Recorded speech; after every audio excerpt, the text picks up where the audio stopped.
जय श्री कृष्णा। राधे राधे। प्रिय भक्तों, कार्तिक मास में कार्तिक पुराण सुनने का बहुत ही अधिक महत्व है। मैं आप लोगों के साथ में कार्तिक पुराण का पहला अध्याय पहले ही वीडियो में डाल चुकी हूँ। अगर आप लोगों ने नहीं देखा है तो अवश्य देखिएगा और अवश्य सुनिएगा।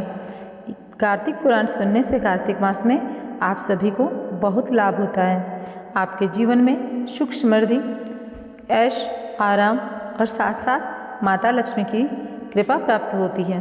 भगवान श्री हरि आपके जीवन के सारे कष्ट हर लेते हैं। तो चलिए दूसरा अध्याय सुनते हैं। पूर्ण श्रद्धा भाव के साथ सुनिएगा। अध्याय शुरू करने से पहले आप लोगों से हाथ जोड़कर एक निवेदन करना चाहूँगी कि अगर आपने अभी तक इस चैनल को सब्सक्राइब नहीं किया है तो जल्दी से सब्सक्राइब कर लीजिए। पूरे कार्तिक महीने मैं आप लोगों के साथ में कार्तिक पुराण के सारे अध्याय पेश करूँगी, जिससे कि आपको बहुत ज़्यादा लाभ होगा।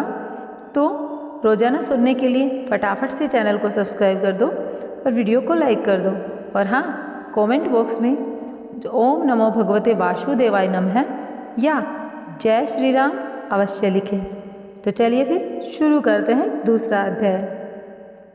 सिमर चरण सुगुरुदेव के लिखूं शब्द अनूप, कृपा करे भगवान सच्चित आनंद स्वरूप। भगवान श्री कृष्ण आगे बोले, हे प्रिय, जब गुणवती को राक्षस द्वारा अपने पति एवं पिता के मारे जाने का समाचार मिला तो वह विलाप करने लगी। हे नाथ, हे पिता, मुझको त्याग कर तुम कहाँ चले? मैं अकेली स्त्री तुम्हारे बिना अब क्या करूं? अब मेरे भोजन वस्त्र आदि की व्यवस्था कौन करेगा? घर में प्रेम पूर्वक मेरा पालन पोषण कौन करेगा? मैं कुछ भी नहीं कर सकती। मुझ विधवा की रक्षा कौन करेगा? मैं कहाँ जाऊँ? मेरे पास तो अब कोई ठिकाना भी नहीं रहा। इस प्रकार विलाप करते हुए गुणवती चक्कर खाकर धरती पर गिर पड़ी एवं बेहोश हो गई। बहुत देर बाद जब उसे होश आया तो वह पहले की ही भांति कर्म विलाप करते हुए शोक सागर में डूब गई। कुछ समय के पश्चात जब वह संभली तो उसे ध्यान आया कि पिता और पति की मृत्यु के बाद मुझे उनकी क्रियाक्रम करने चाहिए, जिससे उनकी गति मुक्ति हो सके। इसलिए उसने अपने घर का सारा सामान बेच दिया और उससे प्राप्त धन से उसने अपने पिता एवं पति का श्राद्ध आदि कर्म किया। तत्पश्चात वह उसी नगर में रहते हुए 8 पहर भगवान विष्णु की भक्ति करने लगी। उसने मृत्यु पर्यंत तक नियम पूर्वक सभी एकादशियों का व्रत एवं कार्तिक महीने में उपवास एवं व्रत किए। हे प्रिय, एकादशी और कार्तिक व्रत मुझे बहुत प्रिय है। मैं इनसे मुक्ति, पुत्र, संपत्ति सबको देता हूँ। कार्तिक मास में जब तुला राशि पर सूर्य आता है तब ब्रह्म मुहूर्त में उठकर स्नान करने एवं व्रत उपवास करने वाले मनुष्य मुझे बहुत प्रिय हैं, क्योंकि यदि उन्होंने पाप भी किए हों तो भी वह स्नान व व्रत के प्रभाव से उन्हें मोक्ष प्राप्त हो जाता है। कार्तिक में स्नान, जागरण, दीपदान तथा तुलसी के पौधे की रक्षा करने वाले मनुष्य साक्षात भगवान विष्णु के समान होते हैं।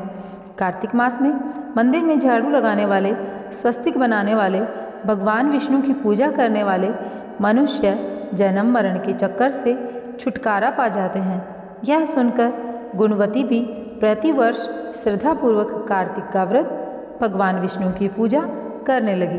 हे प्रिय, एक बार उसे ज्वर हो गया। वह बहुत कमजोर हो गई। फिर भी वह किसी प्रकार का गंगा स्नान करने के लिए चली गई। गंगा तक तो वह पहुंच गई, परंतु शीत के कारण वह बुरी तरह से कांप रही थी। इस कारण शिथिल हो गई। तब मेरे भगवान विष्णु उसे मेरे धाम में ले आए। तत्पश्चात ब्रह्मा आदि देवताओं की प्रार्थना पर जब मैंने कृष्ण का अवतार लिया तो मेरे गण भी मेरे साथ इस पृथ्वी पर आए, जो इस समय यादव हैं। तुम्हारे पिता पूर्व जन्म में देव शर्मा थे तो वे इस समय सत्राजित हैं।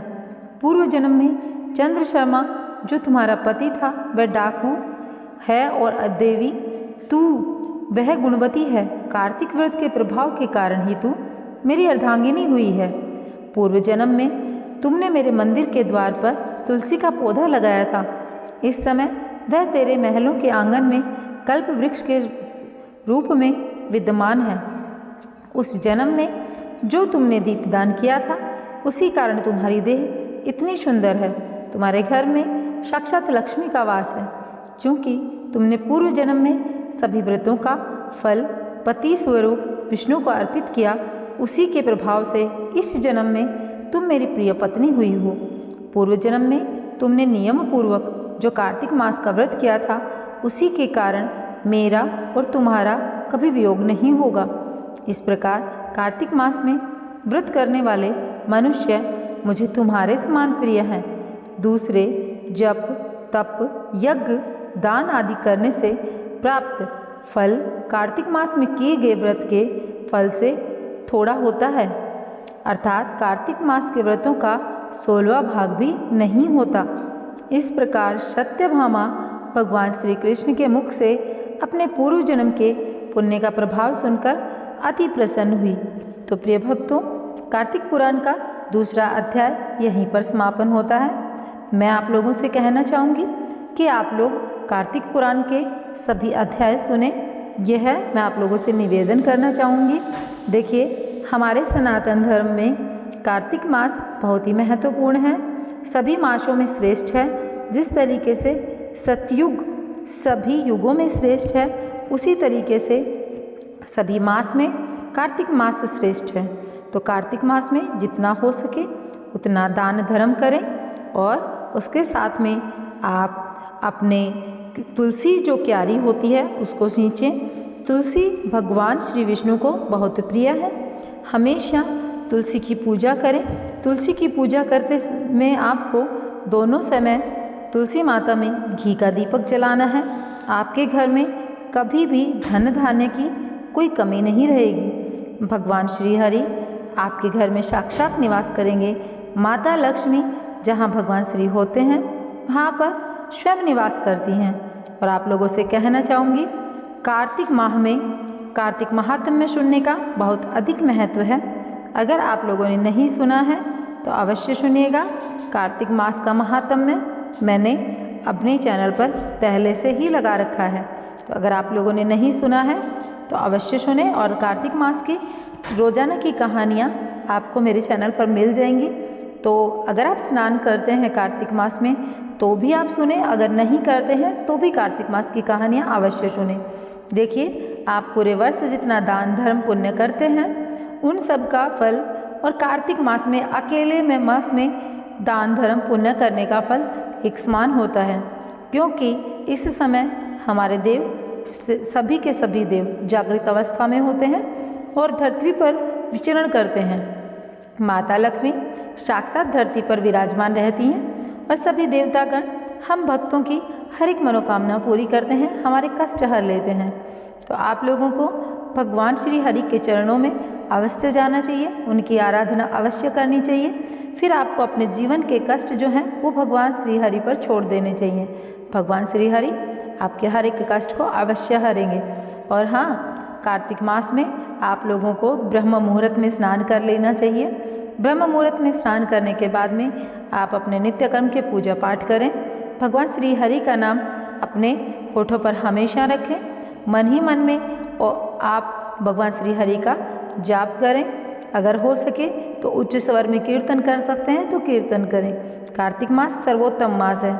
इसमें ब्रह्म मुहूर्त में स्नान करने का बहुत अधिक महत्व है। अगर आप किसी पवित्र नदी में स्नान कर सकते हैं तो अवश्य करें, नहीं तो पूर्णिमा को एकादशी को तो अवश्य करें ही करें। रोजाना नहीं कर सकते, लेकिन पूर्णिमा और एकादशी अमावस्या इनमें तो आप कर सकते हैं। इसके साथ रोजाना नहाने के पानी में अगर आप ब्रह्म मुहूर्त में नहा सकते हैं तो उस समय नहाते समय गंगा जल अवश्य डालें। आपका गंगा स्नान के समान आपका पुण्य घर में भी गंगा जल अगर डाल लेते हैं नहाने के पानी में तो होता है।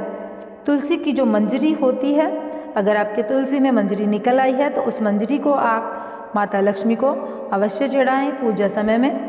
अगर आपने पूरे कार्तिक माता लक्ष्मी को तुलसी की मंजरी चढ़ाई तो आपके घर में कभी आर्थिक संकट नहीं आएगा। आप अपने साथ साथ अपने परिवारजनों का भी उद्धार करेंगे। सबके जीवन के कष्ट भगवान श्री हर लेंगे।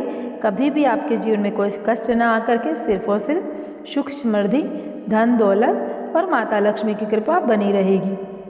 तो आप लोगों से निवेदन करना चाहूँगी कि अपने सनातन धर्म से जुड़िए, अपने सनातन धर्म में बताए गए सभी नियमों का पालन करें और एक सच्चे सनातनी होने की पहचान अवश्य दें। भगवान श्री हरि आपके सभी कष्ट हरे, इसी कामना के साथ में इस वीडियो का एंड करना चाहूँगी। मैं मिलूँगी आप लोगों से एक नए वीडियो के साथ में।